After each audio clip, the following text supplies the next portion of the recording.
What is good, YouTube? Today we are going to be diving deep into Poptropica, the online role-play game that made many childhoods, mine included and maybe even yours. We are going to go over it all today, so if you are excited to see this, be sure to drop a like, subscribe if you enjoy the video and hit the bell notifications.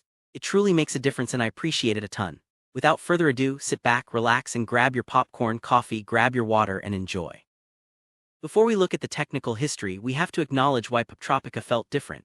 It wasn't just point and click, it was an anthology of distinct worlds. It felt like uncovering a secret library where every book was a different universe, from Greek mythology to gritty detective noirs. It didn't talk down to kids, it challenged them with genuine puzzles and surprisingly deep lore hidden in the background art.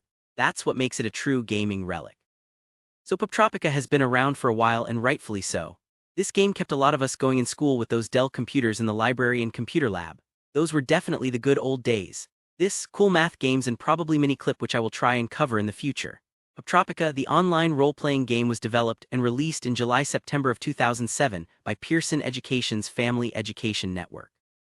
This game focused on kids aged from 6 to 15, but I really think everyone enjoyed it at the time, and the game was actually mostly made by the author of the Diary of a Wimpy Kid series, Jeff Kinney.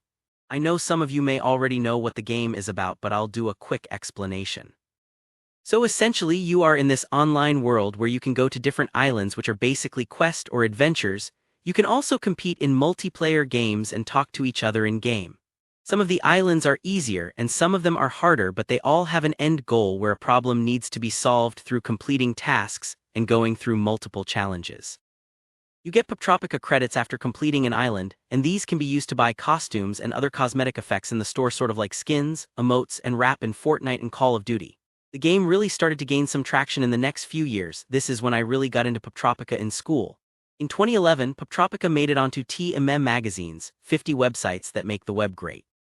It was actually described on there as an inventive megasite for kids with a wholesome and slightly educational bent. The next year, Poptropica had an Alexa internet rating of 1,302 in the United States and ranking of 5,162 in the world. The game grew to over 500 million registered users by 2012, and 35 million of them were actually in the 15-25 age group. There were many more versions released of the game, such as Poptropica Adventures for the Nintendo DS that same year, Poptropica Forgot Islands for the 3DS in 2014, and a version for Android and iOS. The Family Education Network, who were the people behind the original Poptropica game, was actually sold by Pearson, who is their parent company, to Sandbox Networks in 2015. At this point, Poptropica had over 3.2 million monthly unique users in 200 countries and territories. Fast forward to January 11, 2017, and Poptropica announces the introduction of a new game called Poptropica through their blog. This game came out in the spring of 2017 and has a host of new features such as redesigned characters, customizable homes, and new islands.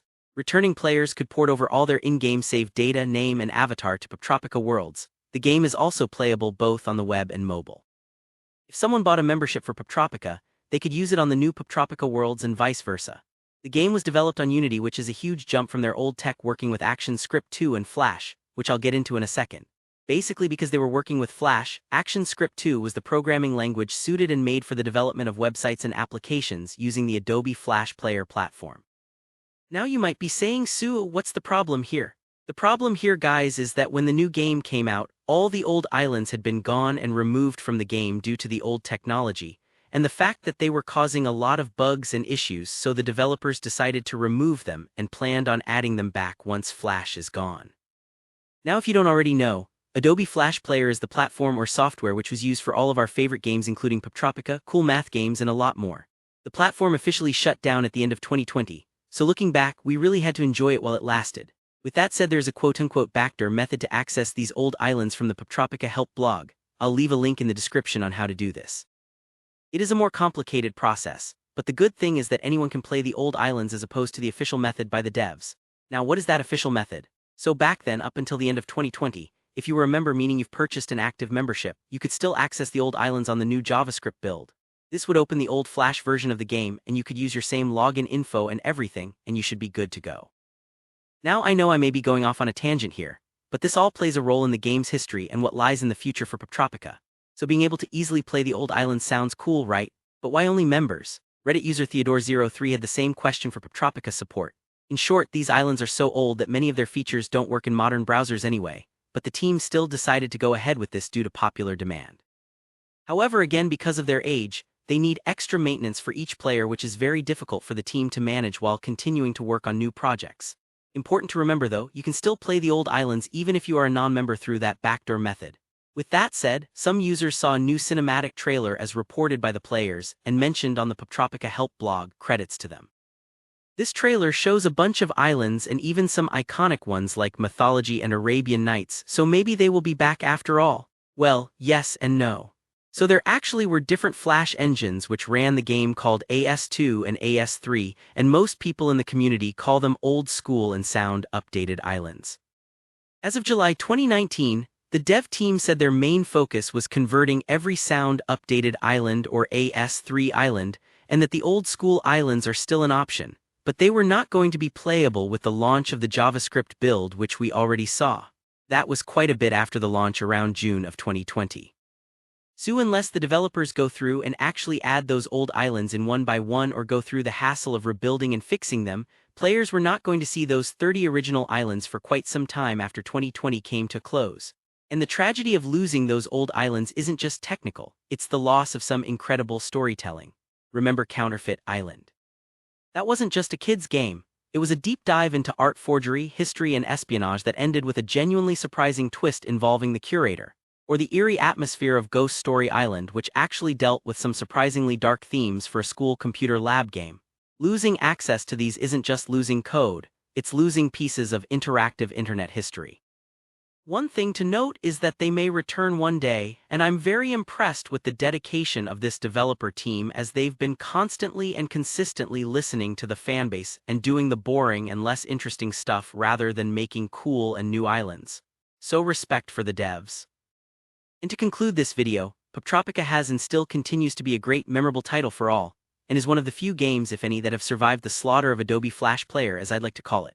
All the original stuff may not be there, but this game really has come so far, and like I said before, the developer support is unreal with this game, so I wouldn't be surprised if we do actually get the old islands at some point.